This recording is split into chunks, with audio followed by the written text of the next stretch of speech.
Chicken तंदुरीच्या वादातून मुंबईमध्ये एका तरुणाची निर्घृणपणे हत्या करण्यात आल्याची धक्कादायक घटना समोर आली आहे। या घटनेमध्ये आणखी एक तरुण गंभीर जखमी झाला असून त्याचे उपचार सुरू आहेत। मुलुंडच्या किसन नगरमध्ये ही घटना घडली। या प्रकरणी मुलुंड पोलिसांनी 5 जणांना अटक केली आहे। पोलिसांकडून या प्रकरणाचा तपास सुरू असून या घटनेमुळे मुलुंडमध्ये परिसरामध्ये खळबळ उडाली आहे। मिळालेल्या माहितीनुसार मुंबईतील मुलुंड परिसरात रविवारी रात्री चिकन तंदुरी देण्यावरून झालेल्या वादातून एका तरुणाची रस्त्याच्या मधोमध निर्घृणपणे हत्या करण्यात आली। या घटनेत आणखी एक तरुण गंभीर जखमी झाला।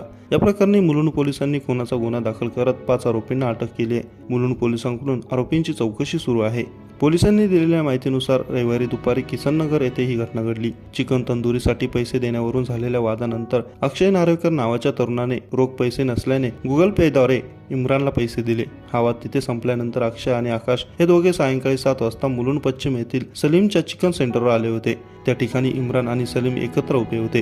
दुपारी झालेल्या चिकन तंदुरीच्या पैशावरून इम्रान आणि अक्षय यांच्यातील वाद पुन्हा उफाळून आला। इम्रान आणि सलीमने अक्षय आणि आकाशवर चाकू आणि लोखंडी रॉडने हल्ला केला। या हल्ल्यामध्ये अक्षय आणि आकाश दोघेही गंभीर जखमी झाले। दोघांनाही पोलिसांनी स्थानिक नागरिकांच्या मदतीने रुग्णालयात दाखल केले, पण अक्षय नार्वेकरचा उपचारापूर्वीच मृत्यू झाला असे डॉक्टरांनी सांगितले। तर गंभीर जखमी आकाशवर उपचार सुरू असून त्याची प्रकृती चिंताजनक आहे। या प्रकरणी मुलुंड पोलिसांनी गुन्हा दाखल केला असून IPC कलम 302, 307, 120 ब अन्वये 5 जणांविरोधात गुन्हा दाखल करण्यात आला आहे।